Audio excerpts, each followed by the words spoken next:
नमस्कार दोस्तों, आप सभी का स्वागत है आज के एक फिर न्यू कहानी में। जी हाँ दोस्तों, होनी प्रबल है, ये होकर रहेगी मेरे दोस्तों।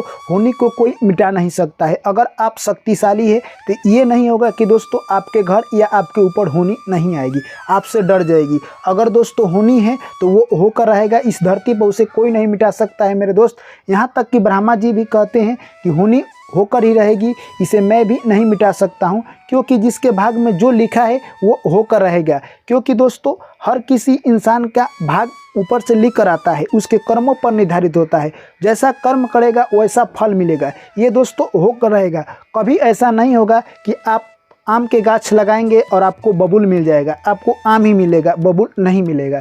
उसी प्रकार दोस्तों होनी प्रबल है, होकर ही रहती है। चलिए दोस्तों इस कहानी के माध्यम से समझने का प्रयास करेंगे। दोस्तों इस कहानी का टाइटल है राजा भोज और गंगूतेली की एक छोटी सी कहानी, जिसे दोस्तों हमें ये प्रेरणा देती है कि इंसान को कभी भी ज़िंदगी में नहीं घबराना चाहिए। दोस्तों कहानी में देरी नहीं करेंगे, कहानी को शुरू करते हैं। जो भी साथी प्यारे भाई एवं बहन और दर्शकगण पहली बार चैनल पर आए हैं, चैनल को सब्सक्राइब कर लीजिए और नोटिफिकेशन को ऑन कर लीजिए। चलिए कहानी को शुरू करते हैं।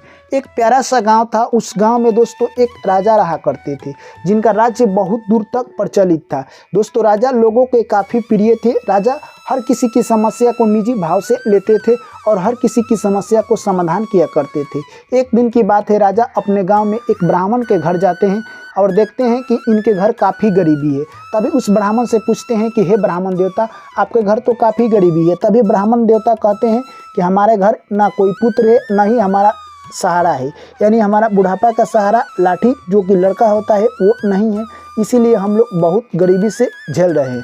दोस्तों उसके बाद राजा कहते हैं कि आपको बहुत सारा धन दौलत की ज़रूरत है। राजा 1000 सोने के सिक्के और कुछ चांदी दे देते हैं दोस्तों, और वहाँ से वो घट निकल जाते हैं। वो यानी जिसको देते हैं ब्राह्मण देवता को, वो लेकर एक संदूक में रख देते हैं और वो रात को सो जाते हैं। जैसे ही रात को सो जाते हैं, उनके स्वप्न में राजा आते हैं फिर, और राजा आकर कहते हैं कि जो आपको मैंने सोने की सिक्के और कुछ चांदी दी है उसे आप वापस लौटा दीजिए, क्योंकि राज्य में लड़ाई लगने वाली है और उसे सख्त ज़रूरत है। दोस्तों वो स्वप्न में ही लौटा देते हैं और सुबह उठकर देखते हैं ब्राह्मण देवता, तो उनके संदूक में सोने चांदी के सिक्के नहीं थे। वो बहुत ही अचंभित हो जाते हैं और यह सब बात जाकर राजा भोज से बता देते हैं। राजा भोज फिर उनको 1000 सोने की सिक्के और कुछ चांदी दे देते हैं। दोस्तों वो लेकर फिर जाते हैं और उसी संदूक में रख देते हैं। इस रात में कहे तो दोस्तों राजा भोज वहीं पर जाकर छुपकर देख रहे थे। तभी राजा भोज के हमशक्ल एक व्यक्ति आता है और उस सोने चांदी के सिक्के को चुराकर उस ब्राह्मण देवता के घर से लेकर जा रहा था। तभी दोस्तों राजा भोज देख लेते हैं और बोलते हैं कि तुम कौन हो, यानी इस ब्राह्मण देवता के ये सारे धन तुम क्यों चुरा रहे हो। तभी दोस्तों राजा का हमशक्ल बोलता है कि हे राजा भोज, ये होनी बहुत प्रबल है। राजा यानी तुम जो हेल्प किए हो ब्राह्मण देवता का वो बहुत अच्छी है, पर ब्राह्मण देवता के नसीब में बहुत दुख लिखा है, इनके नसीब में तो सुख लिखा ही नहीं है। आप इनको सुख दे रहे हैं, ये कतई नहीं हो सकता है। दोस्तों तभी राजा भोज कहते हैं कि ये मेरे ऊपर आप दुख दे दीजिए और इनको सुख दे दीजिए। तभी वो हमशक्ल बोलता है कि ऐसा नहीं होगा, जिसके भाग में जो होनी है वो होकर रहेगी। दोस्तों वहाँ से यह बात कहकर वो सोना चांदी लेकर यहाँ से यानी राजा के हमशक्ल निकल जाता है। राजा सारी बात जान जाते हैं दोस्तों और घरे आ जाते हैं। राजा कुछ दिनों के बाद यानी कहे तो शिकार करने के लिए घोड़े पर जा रहे थे। दोस्तों घोड़ा ने एक बहुत लंबी उछाल लगाई और राजा के हाथ से घोड़ा का लगाम छूट जाता है और वो गिर जाते हैं और मूर्छित हो जाते हैं। दोस्तों वो दूसरे राज्य में गिरे थे, तो उनके राजा के सैनिक आते हैं और उस कहे तो राजा भोज को उठाकर लेकर चले जाते हैं। वो नहीं समझते हैं कि ये दूसरे राज्य का राजा है, यानी वो सोचते हैं कि ये कोई यानी आतंकवादी है। उसे बहुत मारते हैं और मारकर एक किनारे पर फेंक देते हैं। दोस्तों यानी राजा भोज की चेला यानी गंगूतेली उसी रास्ता से जा रहा था। तभी देखता है कि मेरे राजा को कोई मारकर फेंक दिया है। दोस्तों उठाकर वो ले जाता है और दवा सुई कराता है। राजा भोज फिर ठीक हो जाते हैं। तभी राजा भोज कुछ बोल नहीं पा रहे थे दोस्तों, क्योंकि उनको काफ़ी चोट लग चुका था। गंगूतेली राजा भोज की काफ़ी सेवा करता और ऐसे में राजा भोज यानी कहे तो बहुत अच्छा हो गए। दोस्तों राजा भोज अब शाम को बैठकर यानी कहे तो गुनगुना रहे थे, यानी काफ़ी अच्छा निर्गुण गाते थे। दोस्तों उनका निर्गुण सुनने के लिए बहुत दूर दूर से लोग आया करते थे। उसी राज्य में जिस राज्य में दोस्तों वो रहा करते थे, उस राज्य का राजा गाना का बहुत शौकीन था। दोस्तों वो गाना का एक दिन प्रोग्राम लगाया, यानी उस दिन बहुत सारे राज्य से राजा आया करते थे और वहाँ पर गाना का प्रोग्राम चलना था दोस्तों। उसी दिन राजा भोज भी उस दरबार में पहुँचे। बहुत सारे राजा आए जो कि गाना गाए दोस्तों। किसी का गाना उतना पसंद नहीं आया।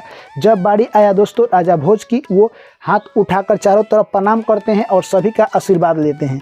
जैसे ही राजा भोज ने निर्गुण सुनाई, सभी का दिल गदगद हो गया दोस्तों। और उनकी बेटी राजा की, जो कि वहीं पर बैठी हुई थी, वो प्यार का इजहार कर देती है और कहती है कि मैं इसी लड़का से शादी करूंगी।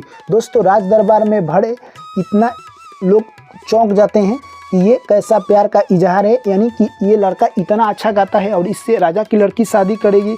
इससे पहले बहुत सारे राजा गाए जिनसे ये शादी नहीं की और एक आम लड़का से शादी करेगी। दोस्तों यह सब बात देखकर वहाँ जितने भी लोग बैठे थे वो लोग चौंक जाते हैं। तभी दोस्तों राजा कहते हैं कि हे लड़की, क्या तुम पागल हो गई हो? इस सिंपल सी लड़का से तुम शादी करोगी? तुम्हारे लिए ये लड़का ठीक नहीं रहेगा। इसके नसीब में उतना सुख नहीं है जितना कि तुम्हें चाहिए। तभी उसकी लड़की कहती है कि मुझे सुख नहीं चाहिए, ये लड़का का गाला काफ़ी अच्छा है और ये निर्गुण काफ़ी अच्छा गाता है और मुझे निर्गुण पसंद है, मैं इसके ही साथ शादी करूँगी। दोस्तों उसके बाद राजा के मंत्री भी उस लड़की को मनाने लगे कि हे महारानी, आप इस लड़का से शादी मत कीजिए, एक साधारण लड़का है, इससे शादी करने से आपको ज़िंदगी भर कष्ट होगा। तभी दोस्तों राजा भोज कहते हैं कि इस धरती पर इंसान भाग के आगे लाचार है, होने के आगे मजबूर है। इंसान कुछ नहीं कर सकता है, होने के आगे इंसान को झुकना ही पड़ेगा। तभी राजा कहते हैं कि होने कुछ नहीं करेगा और भाग्य कुछ नहीं करेगा, जो करेगा राजा करेगा। जिसके पास शक्ति है वही सब कुछ करता है। तभी दोस्तों यानी राजा भोज कहते हैं कि ऐसा नहीं है मेरे राजन, हम भी किसी राज्य का राजा हैं, परंतु होने को जो मंजूर है इस वक्त वही हो रहा है।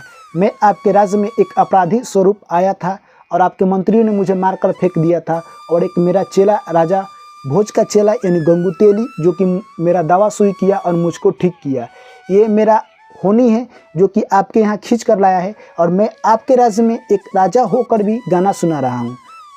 दोस्तों जैसे ही यह बात यानी उसकी लड़की सुनती है, वो और गदगद हो जाती है और अपने प्यार का इजहार कर देती है। दोस्तों उसके बाद राजा भी समझ जाते हैं कि ये कोई साधारण मनुष्य नहीं है, ये तो राजा भोज है। दोस्तों अपने राज्य से राजा 4 विद्वानों को बुलाते हैं, और एक विद्वान था जो कि किसी के बात करने की कला से देखकर वो बता सकता था कि ये आदमी क्या है। दोस्तों वो विद्वान आता है और बताता है कि ये सच में राजा भोज है। दोस्तों दूसरा था यानी आदमी के चेहरा देखकर बता देता था कि ये सच में क्या है। तो दोस्तों वो विद्वान कहता है कि ये सच में राजा भोज है। दोस्तों ऐसे ही सभी विद्वानों ने अपना अपना मत दिया। उसके बाद राजा को विश्वास हो चुका कि यही राजा भोज है। तब यानी राजा उस लड़की का यानी कहे तो तब राजा दोस्तों अपने लड़की का शादी करने के लिए तैयार होते हैं और राजा भोज से अपने लड़की का शादी करा देते हैं दोस्तों, और वहाँ से खुशी खुशी उनका विदाई कर देते हैं। तो दोस्तों ये कहानी हम लोगों को यही सिखाती है कि होने के आगे चाहे कोई भी हो, गरीब हो, अमीर हो, या राजा हो या रंक हो, उसको झुकना पड़ेगा। जिस तरह दोस्तों राजा भोज अपने राज्य के सबसे बड़ा राजा था, परंतु एक दूसरे राजा के यहाँ जाकर यानी कहे तो एक आम आदमी बनकर उसके बेटी से शादी करता है। यानी ये सब दोस्तों होनी करा रही है। होने के आगे किसी का नहीं चला है मेरे दोस्त, और किसी का नहीं चलेगा। चलिए दोस्तों इस कहानी से आपने क्या सीखा हमें कमेंट करके जरूर बताइए। फिर आप लोग से मिलते हैं नेक्स्ट कहानी में। ऐसे ही प्यार और सपोर्ट बनाए रखें मेरे दोस्त। चलिए फिर मिलते हैं नेक्स्ट कहानी में। चैनल को सब्सक्राइब कर लीजिएगा। आप सभी को मेरा प्यार भरा नमस्कार। चलिए दोस्तों मिलते हैं नेक्स्ट कहानी में। Thank you, take care, bye bye, जय श्री कृष्ण, राधे राधे।